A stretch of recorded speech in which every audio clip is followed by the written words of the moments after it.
What's going on, guys? This is Kaishiro. Welcome back. So for our video today, we're going to cover top 5 meta decks of July 2023 OCG format. So this is after the application of the most recently concluded OCG Banlist this July 2023. So these are the best decks for me after the Banlist, and these are the decks that I think that are performing after the week-long span of the post-Banlist tournament results. So without further ado, let's get started. Coming at number 5, we have Runick. So I almost put Branded in place of Runick on this top 5 list because I think that Branded has more raw power than Runick, but I think that players will eventually disrespect Runick because I have seen that they have dropped their Cosmic Cyclones and other back row shutdown cards into their Lightning Storms lately, and that's an alarming state for me because I think that if players are disrespecting Runick and they don't respect Runick that much, they will lose to Runick eventually, because if they have no outs to the field spell, the Runick Fountain, so they will struggle against Runick in my opinion. I think that we are already at the point that Runick already loses to one Cosmic Cyclone because they only have one field spell.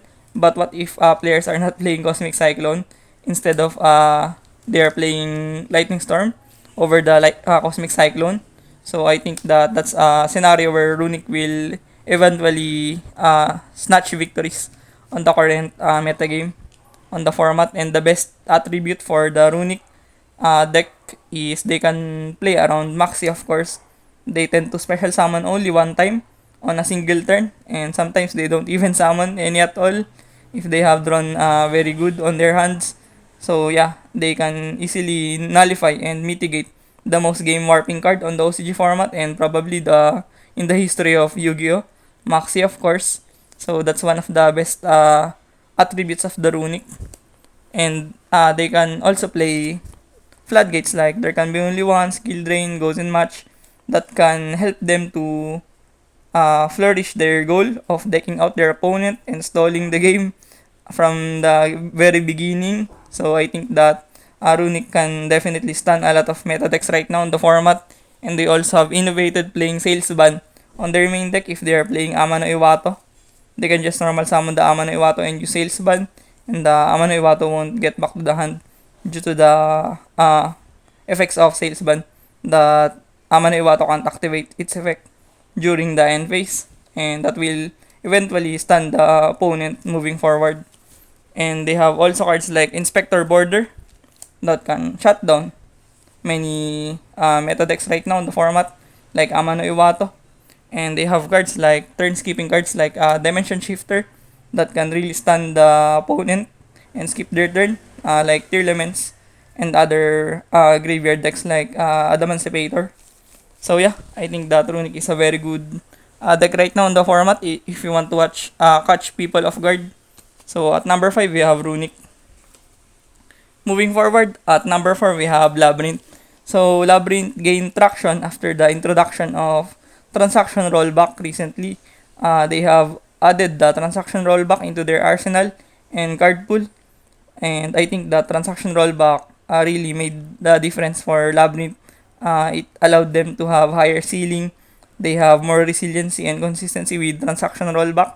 And even decks without transaction rollback, I think that those deck lists without transaction rollback are still tapping without any problems recently, because I highly think that Labyrinth right now in the format. And they have also cards like goes in much like Runick. They have also floodgates that can incorporate their deck on the current format. And the problem of Labyrinth is still the same. They are weak on board wiping cards like Evenly Match because they rely on their back row setup. And then the most notable problem of Labyrinth is the Red Reboot, of course, because they rely on the Welcome Labyrinths and Big Welcome Labyrinths on their disposal. So yeah, I think that even though Labyrinth is very strong right now in the format, they have major concerns and issues that are underlying beneath them with the form of Evenly Match and Red Reboot that can easily answer them. But nonetheless, this is a very good deck on the format right now. If you are picking up a control deck I would recommend Labyrinth for any case. So at number 4 we have Labyrinth. Moving forward, at number 3 we have Purrely. I think that most players are innovating and still coping with the Purrely deck list over the few 1 week of July Banlist recently. So I think that players will still play this deck on tournaments and locals. So I think that Purely will get even better if players will innovate a deck list that can really push the Purely into newer heights after the hit on Purely Sleepy Memory. Because I think that the hit on Purely Sleepy Memory is nothing more than consistency and resiliency hit. That's only the thing on the Sleepy Memory hit into R1. But it's nothing more than that, to be honest. Purely has still the same ceiling. They still can successfully summon most of the time the Expurlinor, and it is a legitimate win condition almost all of the time. If you have brought out Nor on the field, it's almost a victory from that moment on the get-go. The problem of Purely is still the same. They are very weak against Droll and Lockbird, of course. Droll and Lockbird can shut down the entire strategy of Purely. And on game 2 and 3, the most notable weakness of Purely is the siding of Dimensional Barrier, because they are linear on XYZ summoning. Even though they have a lot of play arounds on many hand traps, they are single-handedly losing to Dimensional Barrier most often than not.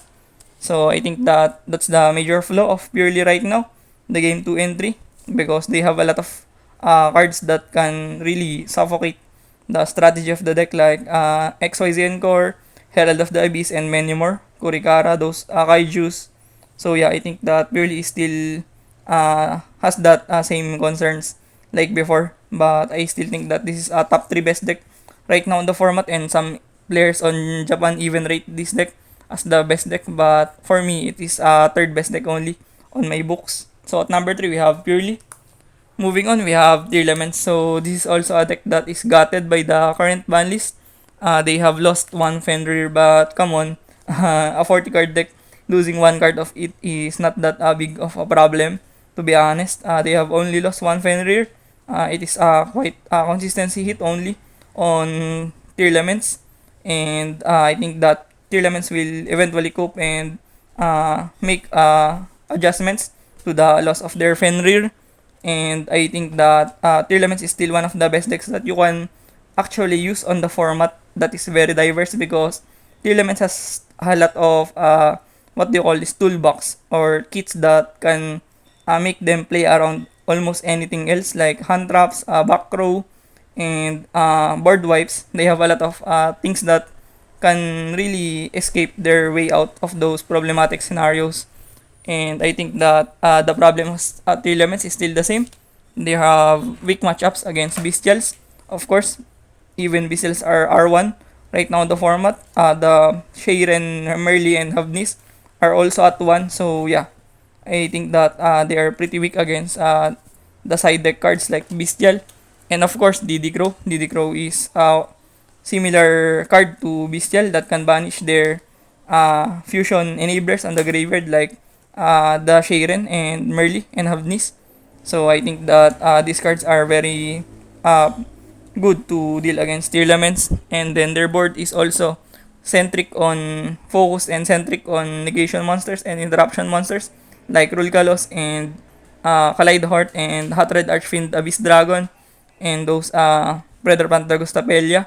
That's why they are pretty much weak against Forbidden Droplet. But nonetheless, I think that Tearlaments is the best deck that you can play if you are high skilled player or has high mechanics on the game, because the deck rewards the skill base of the player, to be honest. For me, the deck is very complex. It has a lot of shenanigans going on with the deck. That's why I think that if you are really good at the game, you should play Tearlaments because it will reward you more. So at number 2, we have Tearlaments. But moving forward, at the best deck right now in the format for me, we have Rescue Ace. So Rescue Ace emerged as one of the best decks on the dawn of the previous format, of the April format. Rescue Ace emerged as one of the best decks right now in the format, and even topping the best deck on the format on Road of the King. because it garnered tops all over the Duelist Cup tournaments all over the Asia, and even on the Duelist Cup main event recently, you have seen Rescue Ace on the top 8 as well. So that speaks volume on how good the deck is right now on the format, and I think that players will result into playing Rescue Ace if they have been bothered and flawed by the inconsistencies and hits from the previous decks like Runick and Tearlaments and Purrely, because Rescue Ace is pretty much free from the banlist. They have no touches on the previous banlist lately, so they are the deck that has more leeway over these decks that I have mentioned earlier. And the thing about Rescue is they are much prone to hand traps like Ash Blossom that can eradicate their emergency, and cards like Effect Veiler and Infinite Impermanence that can topple their Rescue Ace Turbulence, because that's their most vital card on the deck. The one that sets 4 from the deck into their back row. That's the most choke point on their deck. So cards like Imperm and Veiler will help you ease out the problem against Rescue Ace. But nonetheless, Rescue Ace has ways to dodge that problematic scenario for them.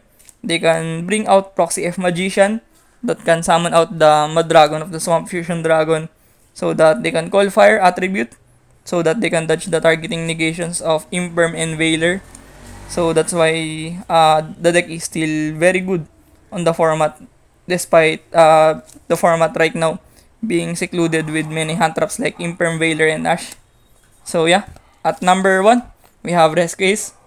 So short recap, at number 5, we have Runick. At number 4, we have Labyrinth. At number 3, we have Purrely. At number 2, we have Tearlaments. And at number 1, we have Rescue Ace. So that's all, guys. Thank you for watching this video.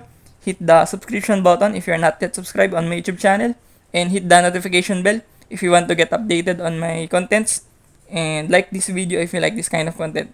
See you on the next one. Peace. Fighting ways to get away, to see you again, see you again.